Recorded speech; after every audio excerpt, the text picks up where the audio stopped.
Hello guys, welcome back to part 2 of the healing reading following the last reading, which was around you building boundaries, and through this process you've also discovered that you've been triggered now that you've had a bit of quiet time to think, and those triggers are around your own childhood wounds and trauma that you've suffered.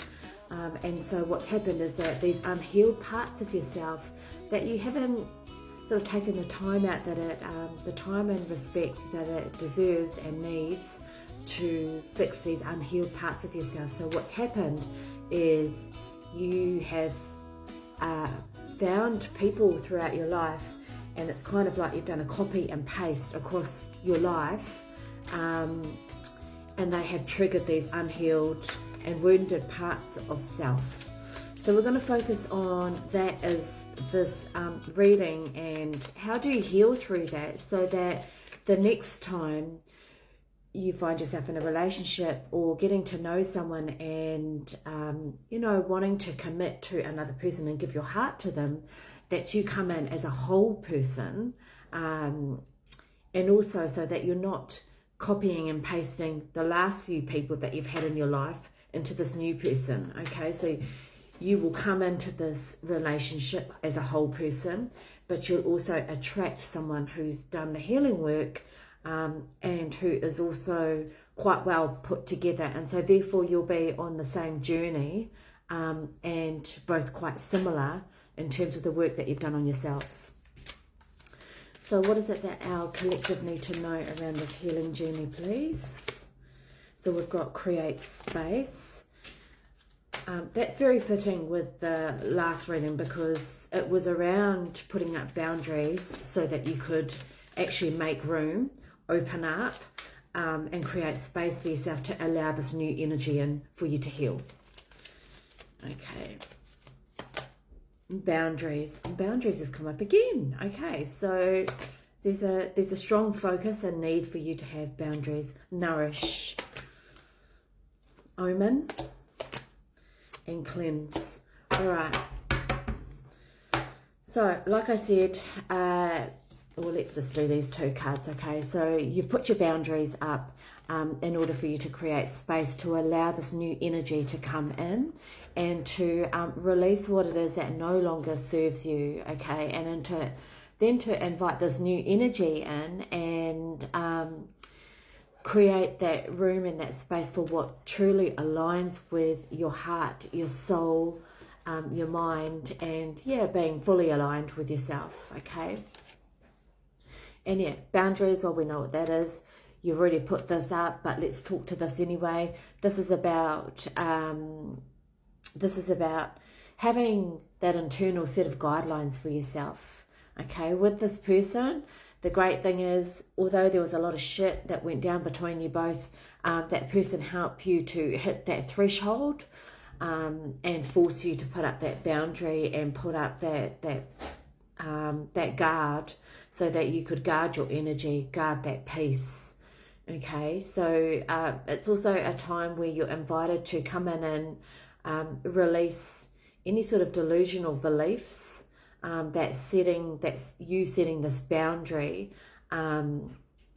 with you setting this boundary where you might have felt selfish or mean or unkind doing it, but in truth, boundaries create respect, and create clarity and space for that authentic part of yourself to reconnect with yourself. Okay, there's also a card here around nourishing, and so again, this creating space for yourself to allow that new energy, and this is you haven't had time to nourish your soul, and find that balance, because you've been trying to juggle too many things. It could be life, it could have been this other partner was very draining and didn't allow you or give you that time to focus on your inner peace, to refuel, to allow you to give yourself that soul food to nourish you from within. Okay, so that you could be connected to the higher parts of yourself, and with all connected to your body. Okay, it's like you were living an outside of your body experience.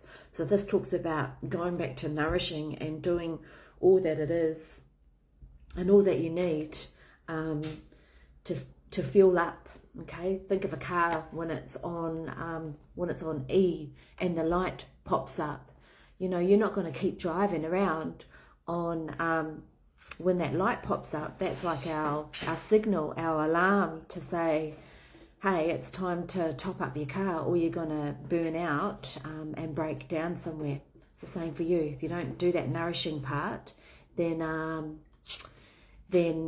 yeah, it's you're going to break down somewhere. Okay, we don't want that for you now, do we? All right, the next one is Omen, and this is about signs and synchronicities. You could have been seeing signs, synchronicities, or, you know, if you're a person that is big on symbolic and symbolism, it could be that these things have been popping up for you every year. So this is like the universe kind of bringing to your attention, alerting you to look around for the signs whilst you're on this healing journey. Okay, and yeah, this is the universe's way of speaking to you through these signs and synchronicities. The question is, are you taking notice? Signs and synchronicities. Now, throughout this period as well of healing, it's really important that you focus on the cleansing yourself. And so there are a number of different ways that you can do this. I feel like when we think about cleansing, we kind of go, well, what does that mean exactly? How can I do it? And it could be just as simple as going back to nature. And I don't mean like sitting down and, you know, doing the yoga poses.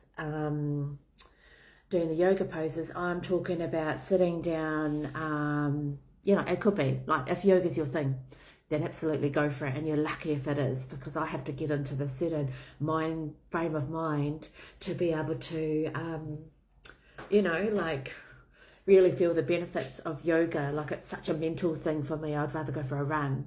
But anyway, going back to the cleansing card. So cleansing is about you know, clearing your mind. And why I say go back to nature is it's as simple as going into the moana for a swim. The moana is the ocean.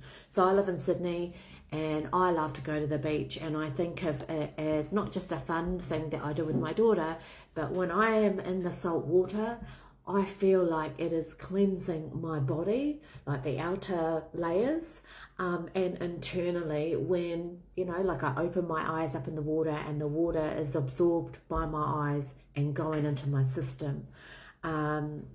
And it's just about really feeling that cleansing part of the ocean going through me and washing over me and washing all through my body and my soul. It could be about taking your shoes off and walking on the grass, feeling the earth beneath your feet. It could be about smelling a flower, or really taking in the colours of flowers. It's a beautiful time of the year at the moment.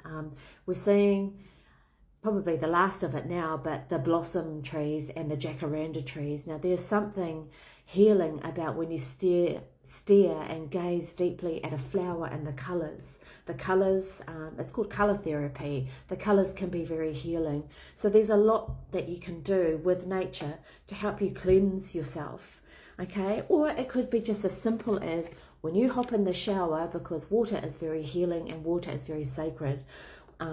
When you hop into the shower, it's all about letting that water wash over you and allowing that light to fully cleanse you, and being mindful. And it's the intent behind that thought.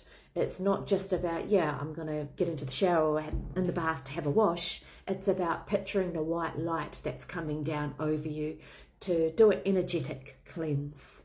Okay, so that's the healing reading around all of this stuff here, which, you know, the focus is on the childhood trauma and wounds that you may have suffered. And yeah, I just really want you to focus on doing all of these things to nourish your mind, your body and your soul by doing the cleanse, by remaining in the space around setting your boundaries so that you can hold on to that space that you've created for yourself, and they therefore pick up on what the universe is saying to you in a way of symbols.